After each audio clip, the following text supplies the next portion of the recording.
Imagine ruling the world and still feeling the need to master your own soul.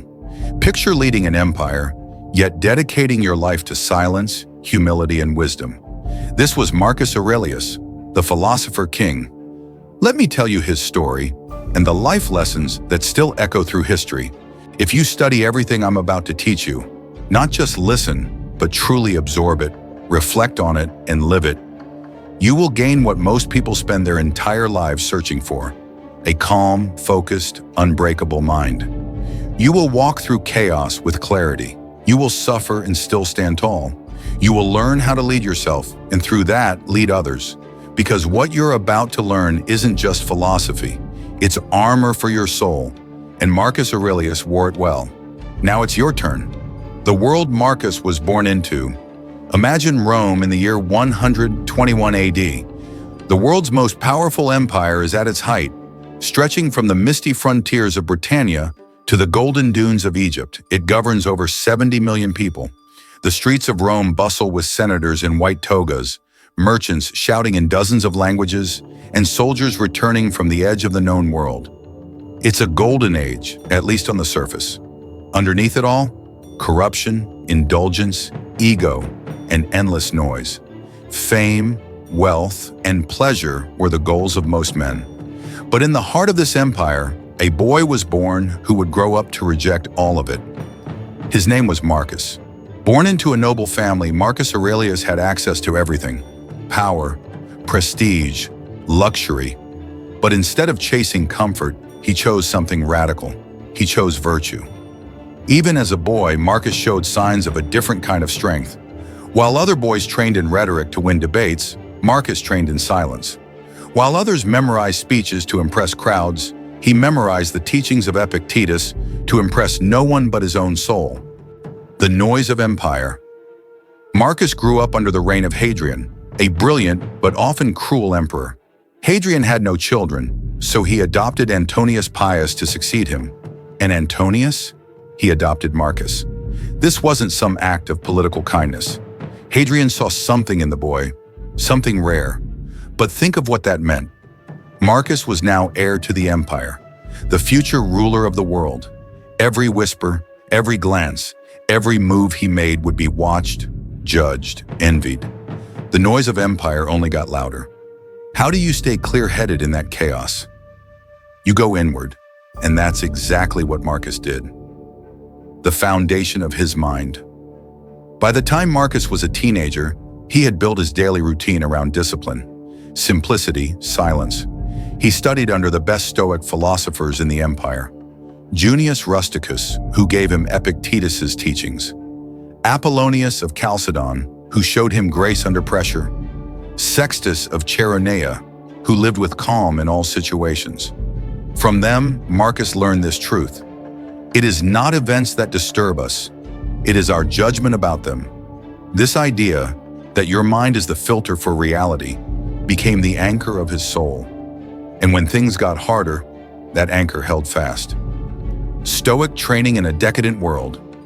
Imagine living in a palace but sleeping on a simple mat, eating from golden plates but choosing barley and water, being praised by senators and generals, yet writing in your journal about how fame is meaningless.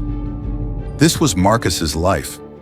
Even as Rome pushed more wealth, more pleasure, and more distractions at him, Marcus resisted. Not because he was trying to be a saint, but because he understood something crucial. What you allow to own you owns your freedom. Marcus didn't want to be owned by desire, or fear, or power. He wanted to be free, so he trained. Not just in thought, but in habit. He prepared his mind like a soldier sharpens his sword. He practiced negative visualization, imagining loss so he could build gratitude. He embraced voluntary discomfort, rejecting luxury so he could stay tough. He journaled every night, reflecting on failure, virtue, and discipline. The purpose of this series: you're not here to memorize history, you're here to be transformed by it. Marcus Aurelius lived in a time of plague, war, betrayal, and madness. The empire he ruled was powerful on the outside, but rotting from within. And yet, he remained centered, strong, decisive, kind. The goal of this series is to give you what Marcus gave himself: inner mastery, clarity, discipline, resilience, the ability to live with strength and serenity no matter what life throws at you. So here's your first challenge. Tonight, take out a notebook. No distractions, no phone. Write one line. What did I do well today, and where did I fall short? Do it again tomorrow and the next day. Make it a ritual, because mastery isn't built in a day, it's built daily. Subscribe to this channel, because in the next part, we'll dive into the moment everything changed. When Marcus became heir to the empire, and the pressure to lead collided with his mission to stay free. This is only the beginning. You don't need to rule the world to rule your mind, and the first hour of your transformation has just begun. The Chosen Boy theme. Identity, purpose, and destiny core. Promise. If you continue on this journey, really engage with it, you will begin to see yourself differently. You'll understand that greatness isn't inherited, it's chosen. That your purpose isn't something you find, it's something you forge. Marcus Aurelius wasn't born to be a king, he was trained to become one. And so are you. Picture a quiet afternoon in Rome. A young boy, no more than 17, is handed a scroll. On it, the name of the most powerful man in the world, Hadrian. The scroll declares that Marcus, not born to rule, will become the heir to the Roman Empire. The weight of the world has just landed on his shoulders. Most would crumble. Marcus began preparing. Marcus's origins, the boy before the crown. Born in 121 AD to a noble family of Spanish origin, Marcus was originally named Marcus Annius Verus, raised by his grandfather and mother after his father's early death. Described by peers and mentors as quiet, serious, thoughtful, even as a child. Hadrian nicknamed him Verissimus, the most truthful, the adoption that changed everything. Hadrian's dilemma: with no son of his own, the aging emperor needed a successor. His choice, Antoninus Pius. But with one condition: Antoninus had to adopt Marcus as his heir. Marcus, barely a teen, was now the future ruler of the greatest empire on earth. The teacher's crucible. Marcus didn't celebrate. He didn't gloat. He trained. Rusticus sharpened his ethics. Apollonius taught him resilience through example. Sextus taught presence, even under pressure. He began studying law, philosophy, rhetoric, history, governance, and diplomacy. He didn't train to impress the empire. He trained to master himself. If you are distressed by anything external, the pain is not due to the thing itself, but to your estimate of it. Meditations, Stoic practices in the palace. Imagine the palace, lavish feasts, silk cushions, golden goblets, and Marcus rising early, taking cold baths, eating coarse bread. Why? Because the crown is heavy, and he knew the temptations of power could rot the soul.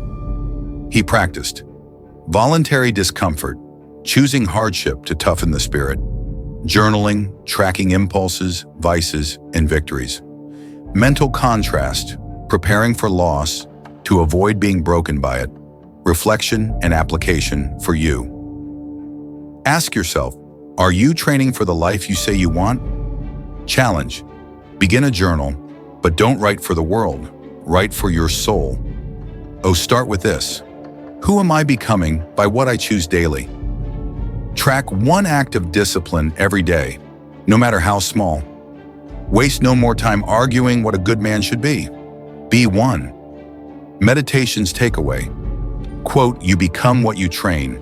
Choose your training wisely.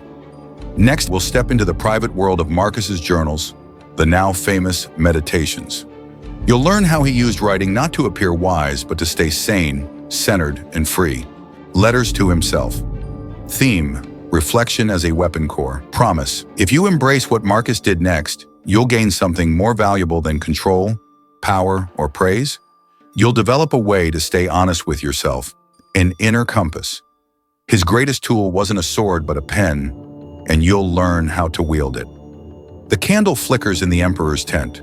Snow falls quietly beyond the flaps. He's just led his men through mud, blood, and frost. His generals are asleep.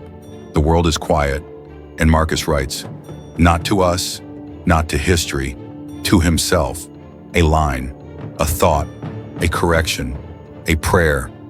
He's not crafting speeches or issuing orders. He's journaling, reflecting, reminding himself how to be who he says he wants to be.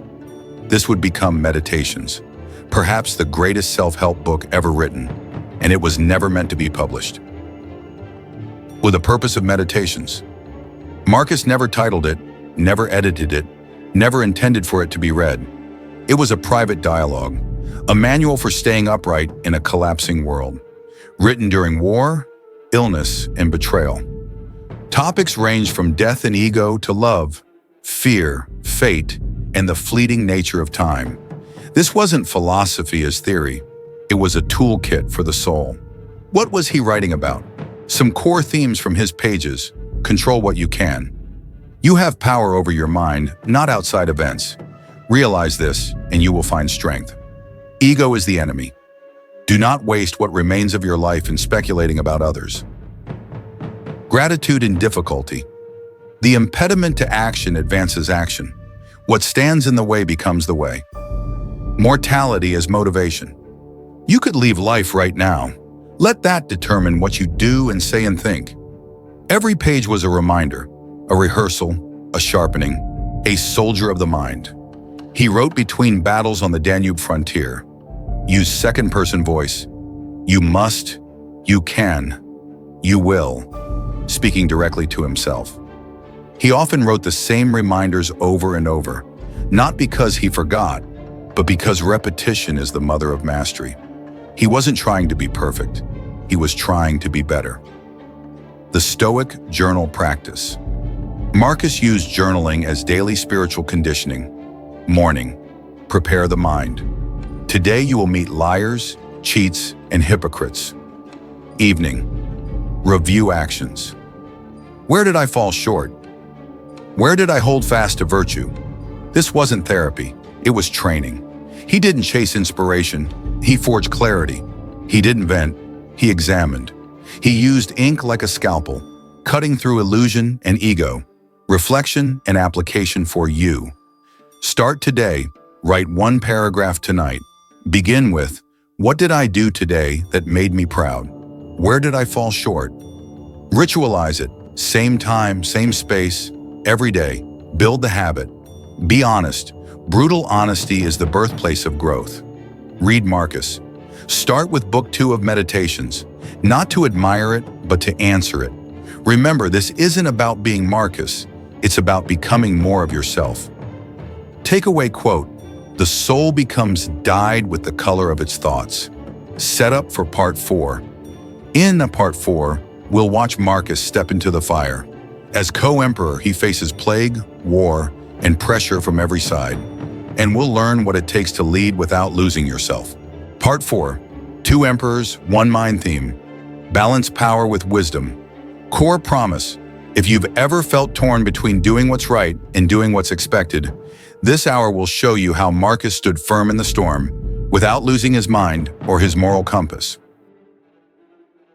The city trembles. Rome, once a beacon of power, is under siege. Not by enemies with swords, but by something far worse.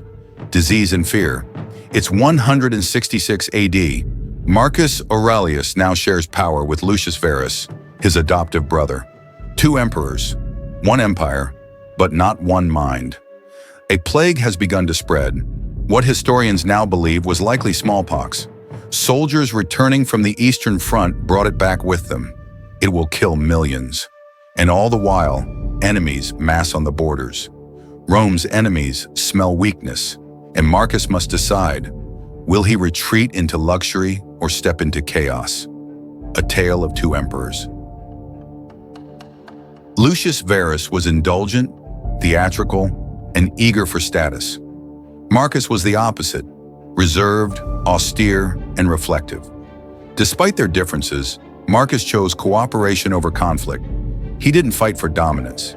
He focused on duty. That decision, it saved the empire from being split in 2. The Antonine Plague. The plague devastated the population.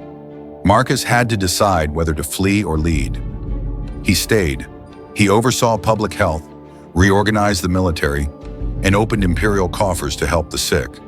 And through all of it, he kept writing. Do not let your reflection on the whole sweep of life crush you. Do not fill your mind with all the bad things that might still happen. Stay focused on the present. This wasn't passive optimism, it was active leadership.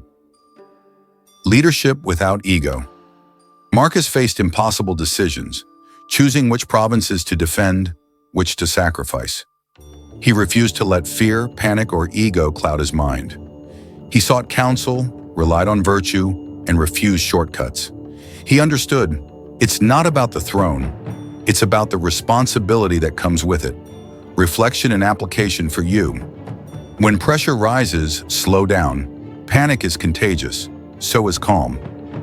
Work with others, even those unlike you. Cooperation builds resilience. Serve more than you seek. If you're in a leadership role, family, work, or otherwise, make your decisions for the whole, not the self.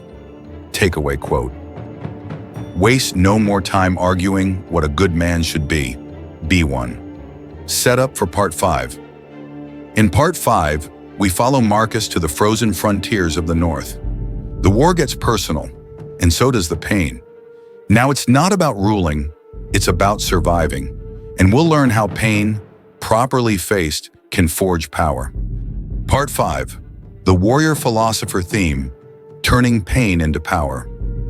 If you've ever faced pain, isolation, or exhaustion, this hour is your blueprint for transformation. Marcus didn't run from suffering. He met it, studied it, and made it serve him. Refined and expanded script. A piece of art. Addition. The Danube frontier is no place for marble dreams. It is a crucible of frost, fire, and fear. Snow falls like ash across the dense northern forests. The wind howls through bare branches like a warning. Roman legions dig trenches in frozen ground.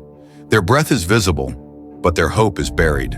And in the heart of it all, inside a tent stitched from leather and resolve, Marcus Aurelius writes, no throne, no silk, no warmth, just parchment and purpose. He is not in the comfort of the Palatine Hill. He is here, in the mud and blood of the frontier, beside soldiers who've seen too much and slept too little. Why? Because he believed in earned authority. You don't rule from ivory towers. You lead by walking through hell and not flinching. The Marcomannic Wars, the philosopher in battle.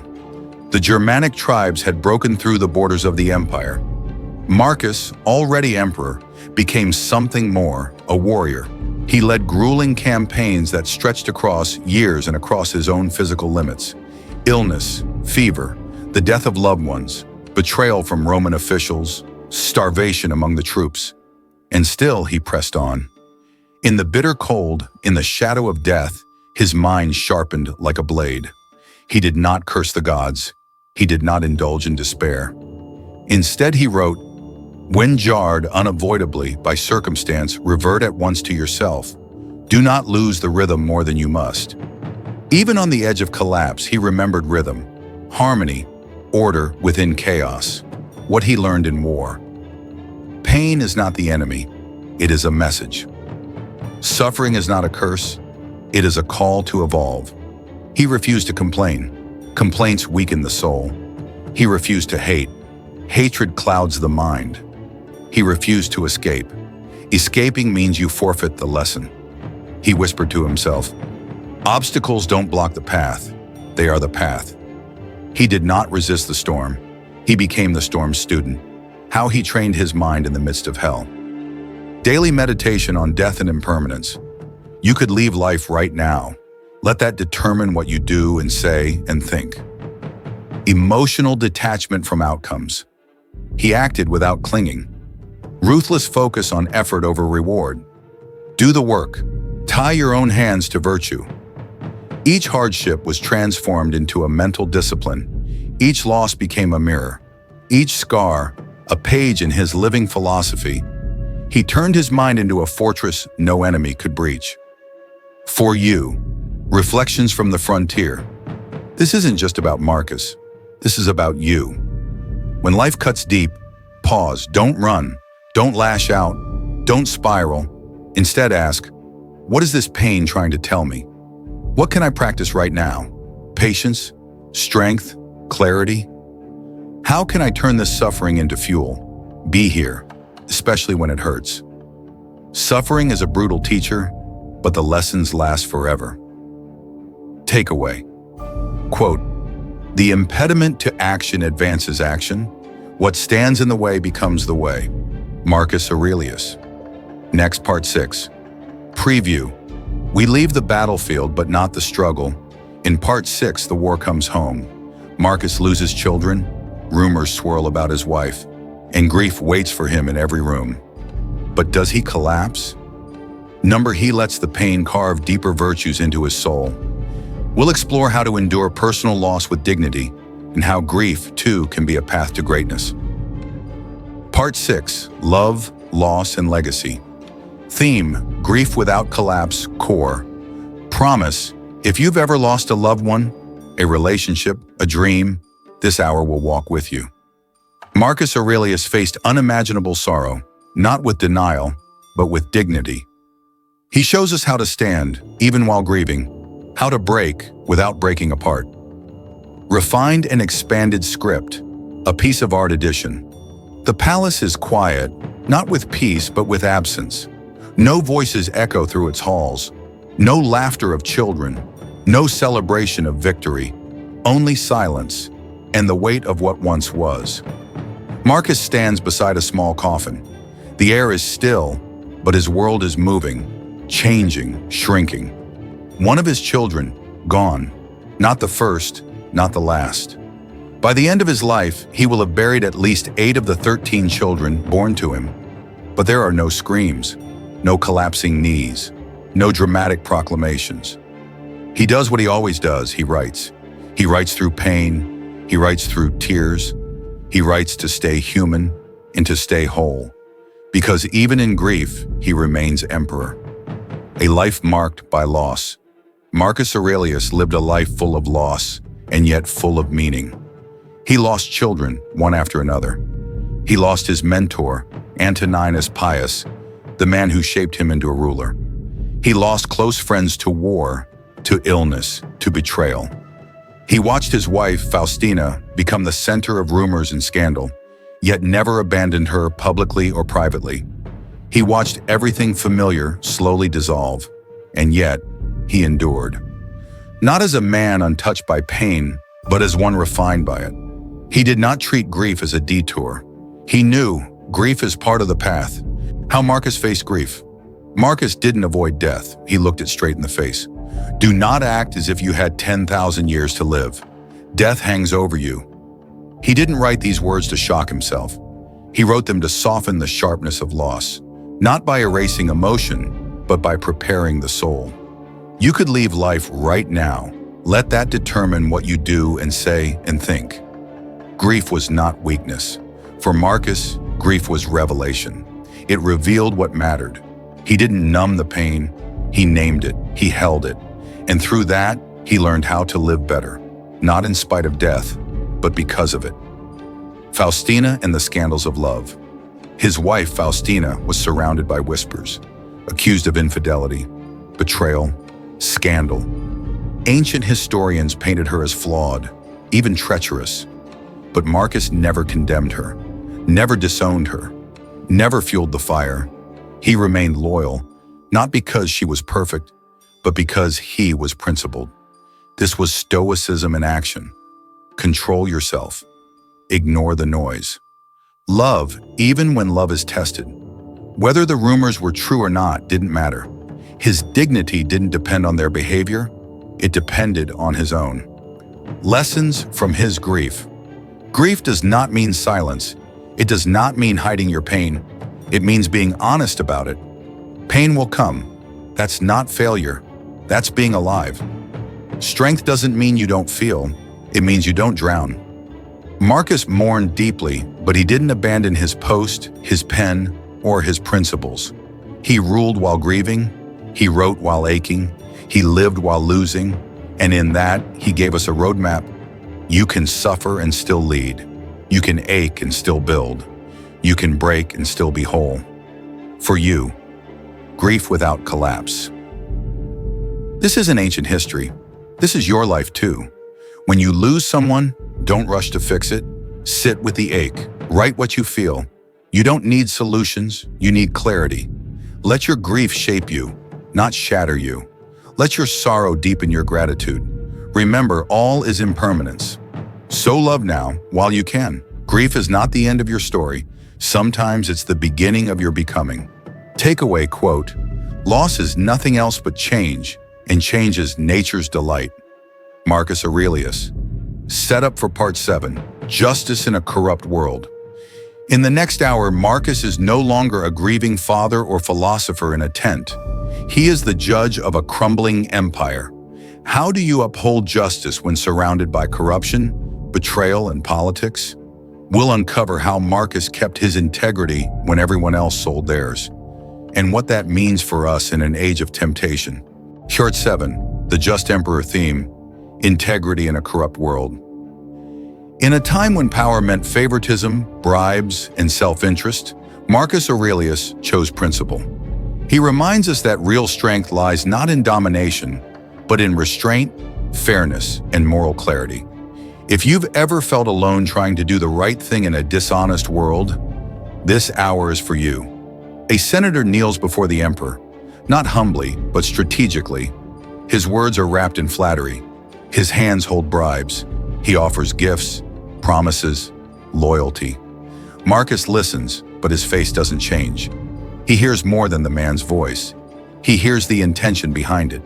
He could reward this man, gain a favor, but then, what would he lose? He speaks not with anger, but with resolve. Rome will not be sold today.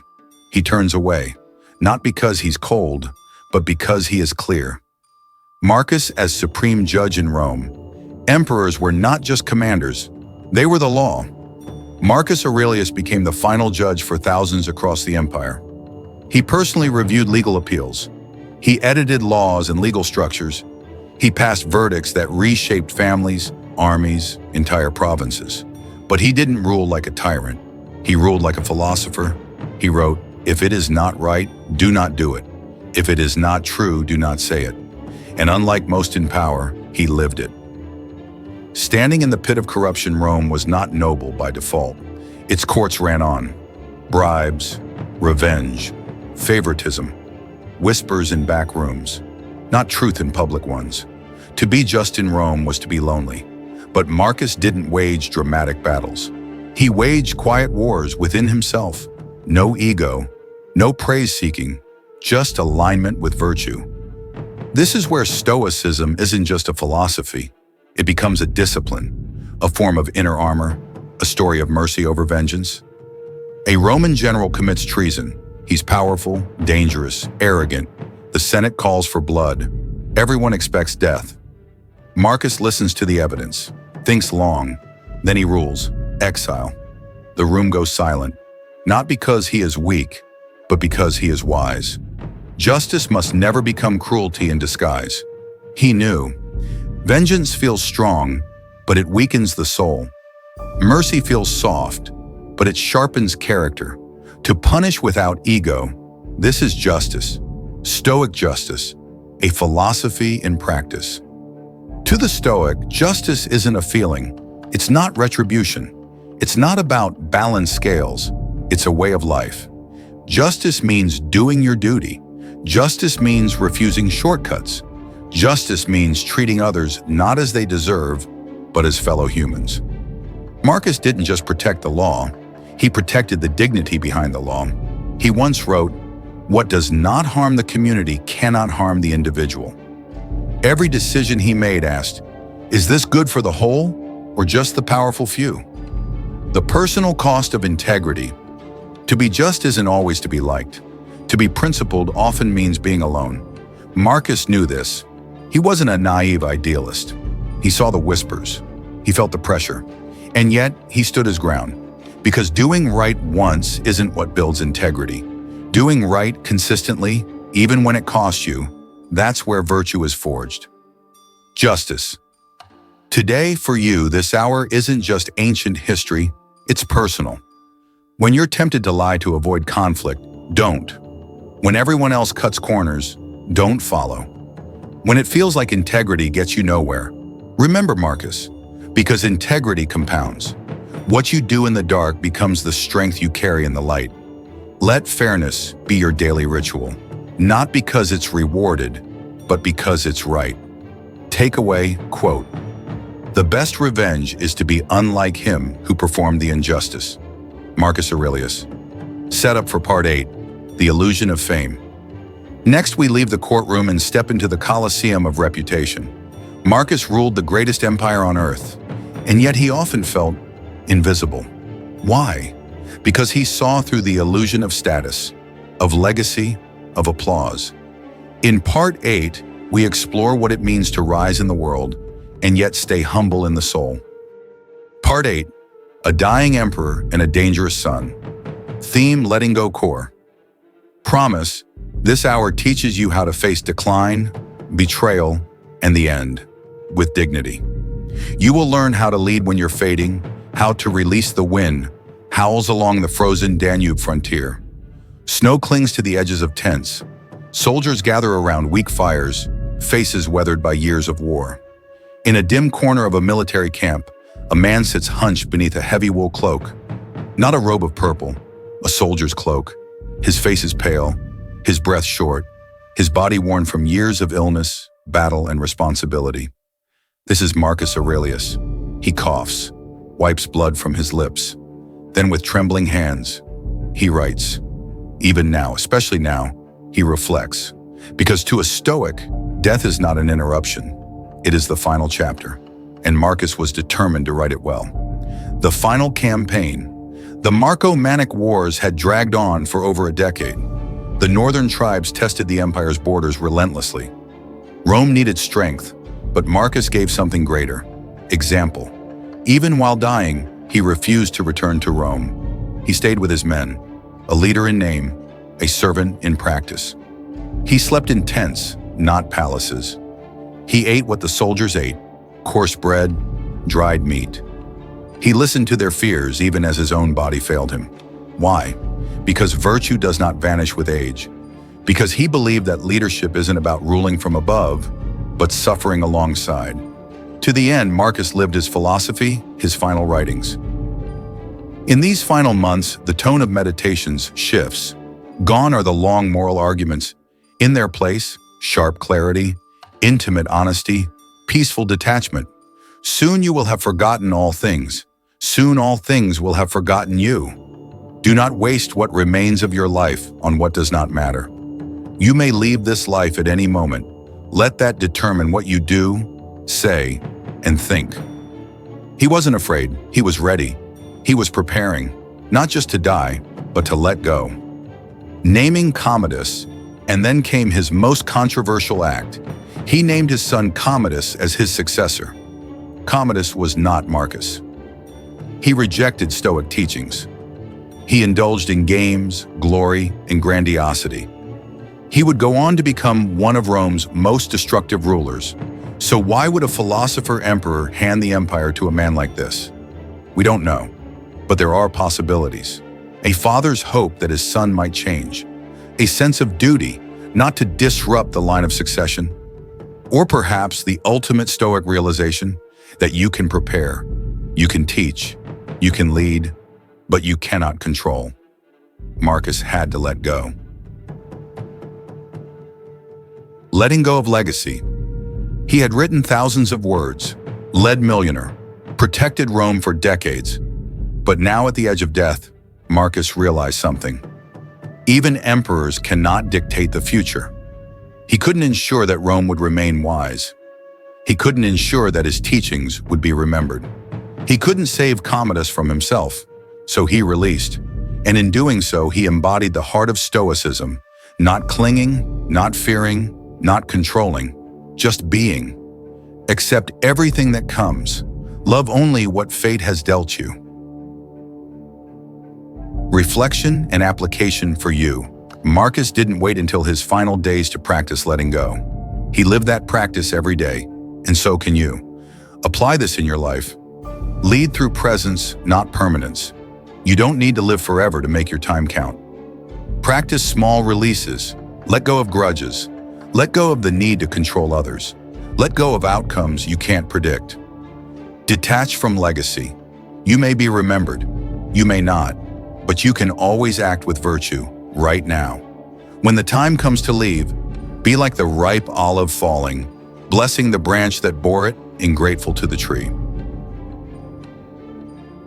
Takeaway. Quote, death smiles at us all. All a man can do is smile back.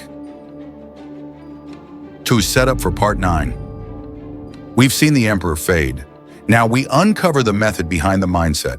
In part 9, we shift from story to structure.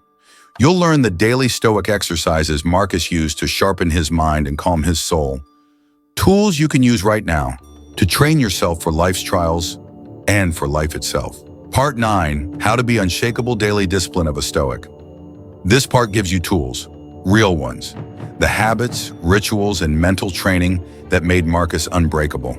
You'll walk away with your own Stoic playbook, daily actions that forge calm, clarity, and control. The oil lamp flickers. Outside, Rome is restless. Politicians bickering, soldiers clashing, rumors swirling through marble streets. But inside his tent, or sometimes his palace, Marcus Aurelius leans over parchment, writing, thinking, recentering. The world might be chaos, but his mind is still, because he trained it to be, not once, not when things got hard, but every single day. Why daily discipline matters. Philosophy isn't a coat you put on when it rains. It's the skin you build every day. Marcus didn't just survive hardship, he met it with composure. Why? Because he had rituals, habits, training. The Stoic doesn't wait for the storm to find shelter. He builds the shelter inside himself. 1. Journaling as reflection. The meditations weren't memoirs, they were medicine. Each page was a mirror, not to see how others saw him, but to see himself clearly. He wrote to ask, am I living according to my principles? Am I reacting like a beast or reasoning like a man? Where did I fail, and how will I do better? Modern practice. Each night take 5 minutes. In a notebook, no distractions, write. What did I do well today? Where did I fall short? What must I remember tomorrow? Don't write for likes, write for your soul. 2. Negative visualization, premeditatio malorum. The Stoics trained not to avoid pain, but to face it, first in the mind, then in life. Marcus visualized betrayal, exile, illness, even death, not to become morbid, but to become prepared, to remember that everything is borrowed, and gratitude grows when you realize nothing is guaranteed. Modern practice. Close your eyes. Imagine your job is gone. Imagine your reputation shattered. Imagine your time is nearly up. Then, open your eyes, grateful for what remains. 3. Voluntary discomfort. Marcus slept on hard mats, wore plain tunics, ate like a common soldier, even as emperor. Why? Because comfort is a liar, and hardship reveals who you are. If you can remain calm in discomfort, then luxury no longer owns you. Modern practice. Take cold showers, skip a meal, walk instead of drive, sleep without a pillow, not to suffer, to remember you are tougher than you think. 4. The morning ritual. Marcus didn't roll out of bed into his problems. He prepared his mind, like a warrior sharpening a sword. You will meet people who are selfish, arrogant, deceitful, but none of them can rob you of your reason or your virtue. He armored his mind before the day began. Modern practice. Every morning, before phone, before noise, sit in silence, read a page of meditations. Say to yourself, today I will meet chaos, but I will not be moved. Build a ritual, not a reaction. The power of repetition. The Stoics didn't believe in motivation, they believed in discipline. Marcus didn't write because he felt like it. He wrote because it was right. That's the point of training, to act rightly whether or not you feel like it. Modern practice.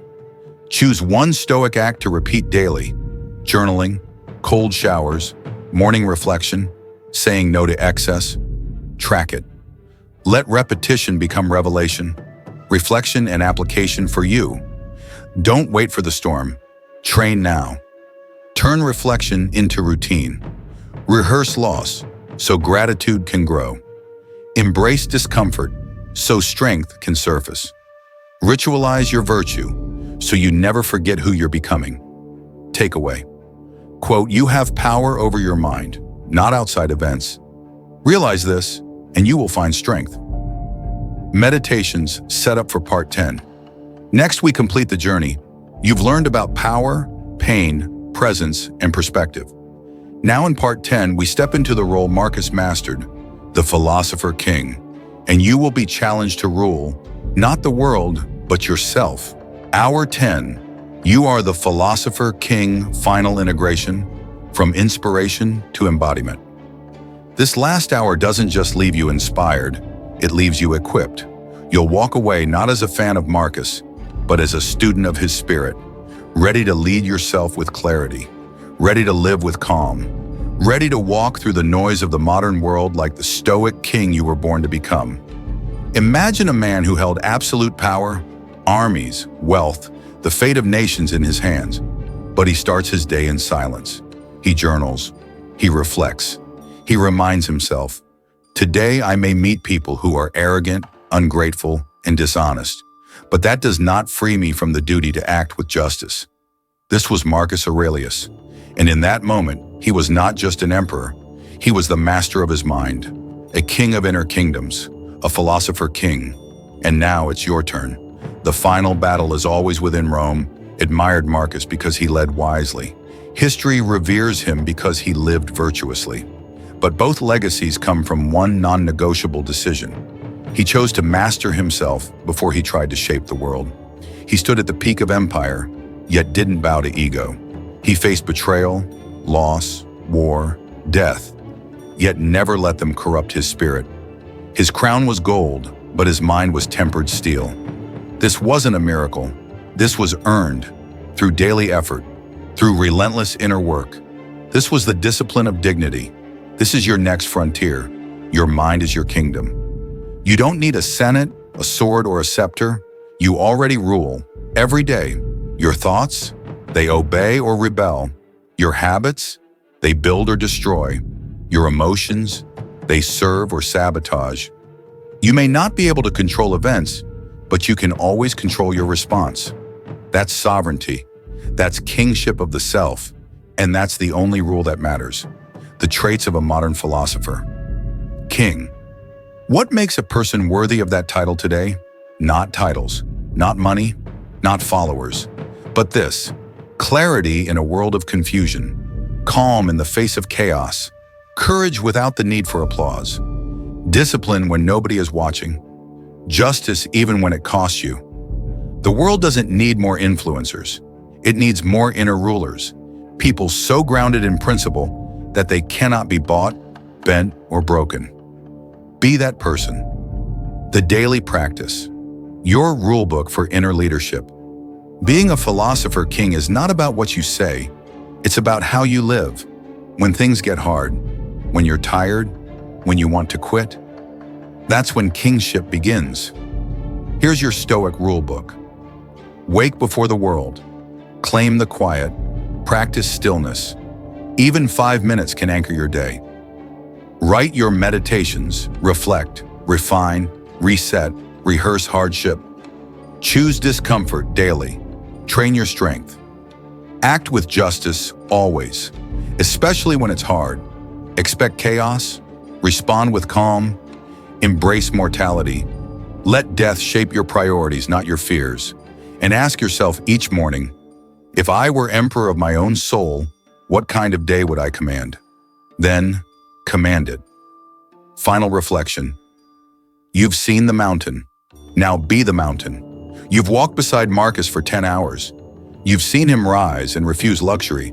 You've watched him lose and still choose discipline. You've heard his thoughts, raw, honest, human. But now the mirror turns to you. What kind of ruler will you be? Will you seek the approval of crowds or the peace of virtue? Will you drift with the current or anchor yourself in principle? Will you let the world shape you, or will you shape the world by how you live? Final words. Marcus Aurelius ruled an empire, but his real kingdom, his proudest victory, was invisible. It was how he lived, what he practiced, how he showed up when it mattered most. And now, it's your turn. You may never hold a throne, but if you rule your thoughts, if you lead yourself with wisdom, if you stand tall when the world bends low, then you will have become what Marcus himself aspired to be, a true philosopher-king. Now, live like one.